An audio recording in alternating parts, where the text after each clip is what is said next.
दोस्तों सेट से आ रही है बहुत बड़ी अपडेट दोस्तों ये है। जैसा मैंने आपको आज दिन में ही अपडेट दे दिया था कि जो मीडिया गई है घर के अंदर वो 3 लोगों को टारगेट करने वाली है बहुत जम के। किस किस को? ईसा सिंह, सबसे ज़्यादा ईसा सिंह को टारगेट किया जाएगा, मैंने बता दिया था और टारगेट कर दिया गया है। अविनाश को टारगेट किया जाएगा, विवियन को टारगेट किया जाएगा। तो देखिए टारगेट उसी को किया जाता है जिसका कुछ ना कुछ गेम चल रहा होता है घर के अंदर। ईशा को टारगेट किया गया है। अभी अभी की लेटेस्ट अपडेट ये है कि ईशा को जम के लताड़ा है, टारगेट किया गया है, जिसके बाद वो रोती हुई दिखाई दी हैं, इमोशनल होती हुई दिखाई दी हैं। जाहिर सी बात है कि यार 14वें 15वें वीक में आके कोई तुम्हें तुम्हारी गलतियां गिनाए तो रोना और इमोशनल होना ये लड़कियों के लिए तो खासकर नॉर्मल सी बात है। तो इसको अगर वो आंसू पहुँच के आगे बढ़ जाती है तो बहुत है, वेल एंड गुड। क्योंकि गलतियां बताने के लिए तो भाई पूरी दुनिया तैयार है। तुम्हारे काम पे, तुम्हारी सोच पे, तुम्हारे गेम पे उंगलियां उठाने के लिए पूरा जहान है। देखिए, एक होता है गलतियां करना, एक होता है घिनौनापन करना। क्या करणवीर से किसी ने भी अभी तक वो सवाल पूछे हैं जो मैं कितनी बार उठा चुका हूँ? क्या मीडिया करणवीर से वो सवाल पूछेगा कभी या नहीं पूछेगा? या चुमदरांग से वो सवाल पूछेगा कि नहीं पूछेगा कि ये बिना ऑफिशियल रिश्ते के बाथरूम में क्या करने जाते हैं? क्या पंखा चेक करने जाते हैं कि ये चलता है कि नहीं चलता है? देखो, मैं अंदर आऊँगा तो ये एग्जॉस्ट फैन बंद हो जाएगा, मैं बाहर जाऊँगा तो ये एग्जॉस्ट फैन चालू हो जाएगा। ये दोनों लोग या एग्जॉस्ट फैन चेक करने जाते हैं अंदर? आपको एक स्टेटमेंट याद है कि नहीं है, लेकिन मैं याद दिलाऊंगा आपको। करण ने एक स्टेटमेंट दिया था अविनाश को। जब वो अविनाश भूखा था, उसने मांगा कि पराठे दे दे यार, ला पराठे खिलवा मुझे। तो इसने बोला करणवीर ने कि इधर आजा, डॉगी की तरह ऐसे कर और जीप को बाहर निकाल और मेरे कदमों पे बैठ और फिर ऐसे झुक, फिर मैं तुझे पराठा ऐसे फेंकूंगा और फिर तू कैच कर लेना। बता, आएगा? कितना ये डेस्परेट था। किसी ने ये मुद्दा उठाया? नहीं उठाया। ये सारा के ऊपर गिरा। इसने सारा के ऊपर गिरने से पहले ही, एक दिन पहले ये बोला था कि सामने चाहे लड़की आए चाहे लड़का आए, मैं सबको बराबर समझूंगा। कोई ये ना कहे कि मैं लड़की हूं तो मेरे ऊपर मत आ। अगले दिन इसने कांड कर दिया। ये सारा के ऊपर चढ़ बैठा और लड़कियों के, मतलब लड़कियों के खिलाफ जाने वाला यहाँ पे भाषण दे रहा है फिर विवियन को, अविनाश को, कि तू मुझसे आना, लड़की से क्या कर रहा है, लड़की से क्या टास्क कर रहा है, मुझसे आना। तो कभी कभी ये अपने हिसाब से लड़कियों का प्रोटेक्टर बन जाता है, लड़कियों का बॉडीगार्ड बन जाता है, और कभी कभी खुद उस बात को ये भूल भी जाता है अपने कन्वीनियंस के हिसाब से। कोई ये सवाल इससे पूछेगा? नहीं लगता, अभी तक तो पूछे नहीं गए। कोई कोई याद आ जाता है वीकेंड के बार पे सलमान खान को मुद्दा, या मेकर्स को कोई मुद्दा बनाना होता है। इसके 10 के 10 गलतियां हैं, 10 में से मुश्किल से मैंने इस वीकेंड के बार देखा है जो कि इसको टारगेट किया गया है। अदरवाइज ये हर वीकेंड के बार पे साफ बचता आया है, बिल्कुल क्लीन चिट इसको मिलती आई है। कितने बड़े बड़े स्टेटमेंट दिए हैं इसको कि भाई ये मुद्दा विवियन तेरा है ही नहीं, ये मुद्दा है मेरा, सारा का और मेकर्स का। मैं तुझे कुछ बताना ही नहीं चाहता। तो अगर ऐसा ही एटीट्यूड सब रखें घर में, किसी का भी किसी से भी झगड़ा हो तो ये जैसे सवाल पूछने लगता है, अरे तेरा क्या हुआ उसके साथ। इससे बड़ा मज़ा आता है दूसरे की लड़ाई में झांकना कूदना। जैसे विवियन और अविनाश और ईसा भी बात नहीं कर रहे थे इस इंसिडेंट के बाद, अगले ही सुबह ये कैसे बोला, करे तुम विवियन से बात नहीं कर रहे हो क्या? तो दूसरे के बारे में तो इसे जानने में बड़ा मज़ा आता है। लेकिन जब विवियन आया था इससे पूछने के लिए कि भाई वो सारा के साथ तूने क्या किया, तो ये बोला कि तू यहाँ पे क्या पूछने आया है, तू कौन है, इंस्पेक्टर है कि तू कौन है? तो अगर ऐसे ही कोई किसी को अपना कुछ भी इंसिडेंट, कुछ भी लड़ाई, कुछ भी बातचीत करे ही ना, सब कहें कि भाई मेरा मैटर है और ये मेकर्स का मैटर है, तो फिर तो किसी का भी वहाँ पे खेल ही ना आगे बढ़े, सब मुद्दे ही ख़त्म हो जाएं। कोई भी लड़े सीधे बोले भाई तू क्यों बीच में बोल रहा है, मेकर्स बोलेंगे मेरे से बीच में, मेकर्स का और मेरा है ये, तू हट यहाँ से, बीच में से हट। फिर तो ऐसे होगी ना लड़ाई, हर लड़ाई ऐसे होगी। लेकिन अपनी लड़ाई को ये एक्सट्रीम लेवल पे लेके जाता है और उसको ऐसा दिखाता है कि भाई यहाँ पे जितने भी लोग हैं ये मेरी लड़ाई को सॉल्व कर ही नहीं सकते, क्योंकि मैं हूँ देवता और तुम हो तुच्छ मानव।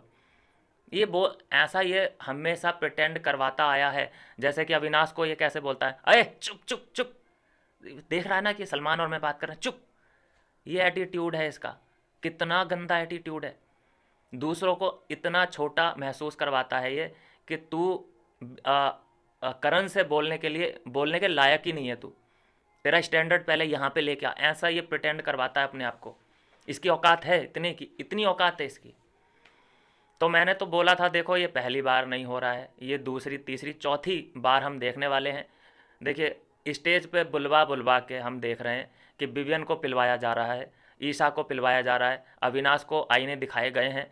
और ये पहली बार नहीं है भाई, यहाँ करणवीर को देख लो कि कितने लोग आ चुके हैं उसके सपोर्ट में। उसके दोस्त से शुरुआत कीजिए, दोस्त आया, हिना खान आई, फराह खान आई, काम्या पंजाबी आई, 4 तो ये हो गए और बड़े बड़े लोग हो गए। और ये मीडिया भी कहीं ना कहीं अपना एक नैरेटिव लेके ही गई है। मीडिया को, इंडियन मीडिया को ज़्यादा भारी में लेना नहीं चाहिए, इनकी औकात नहीं है। इन पिछली जो OTT सीजन हुआ था उसमें नेजी था, नेजी ने कैसे हड़काया था एक मीडिया कर्मी को, कहे क्या कुछ भी बोल रहा है, शांत रहे, अपनी औकात में रहे।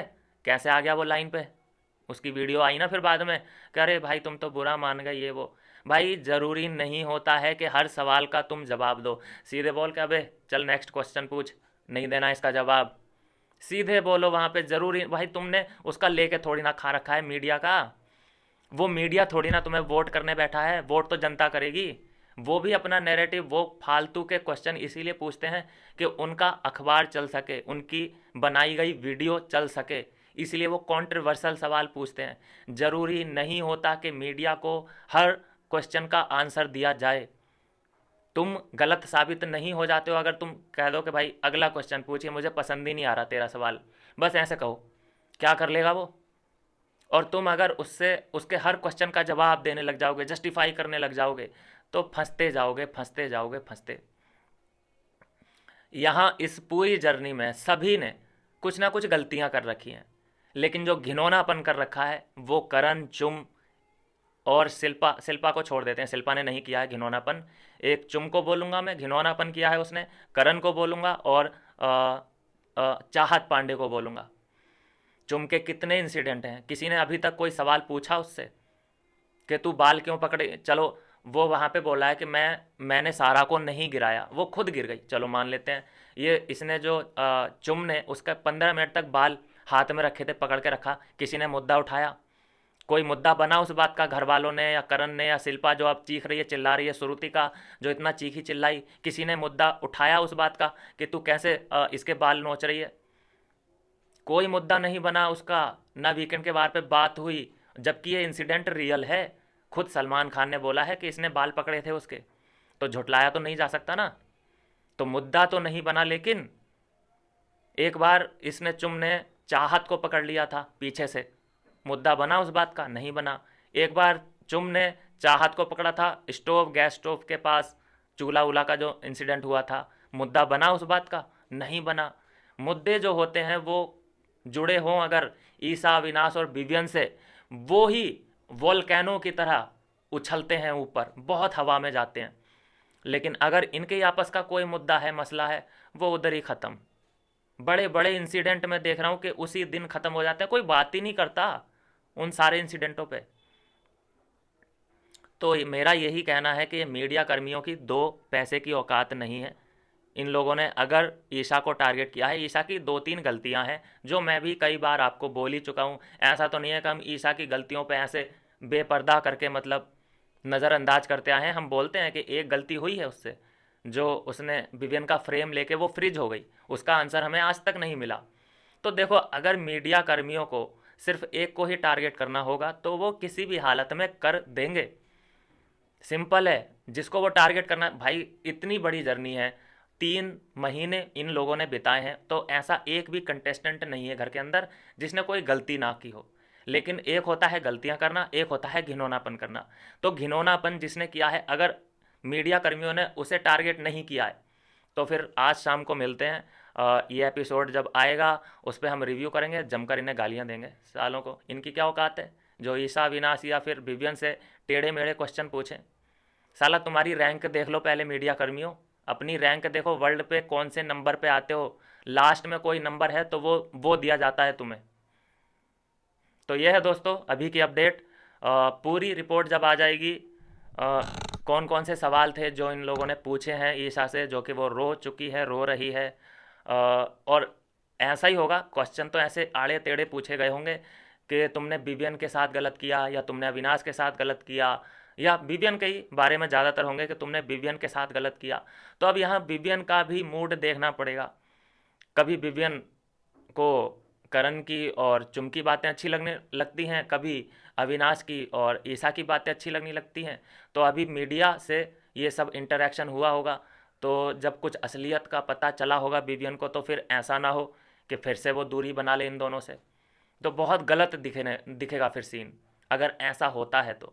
क्योंकि गले लगाना, फिर दूर हटाना, फिर गले लगाना, एक एक रिव्यू पे अगर तुम्हारा पॉइंट ऑफ व्यू चेंज होता है, तो फिर तुम्हारी एबिलिटी पे सवाल उठने लगते हैं कि तुम दूसरों के कहने पे मतलब क्या करने के तैयारी में हो, तुम क्या करना चाहते हो, खुद का भी तो दिमाग लगाओ।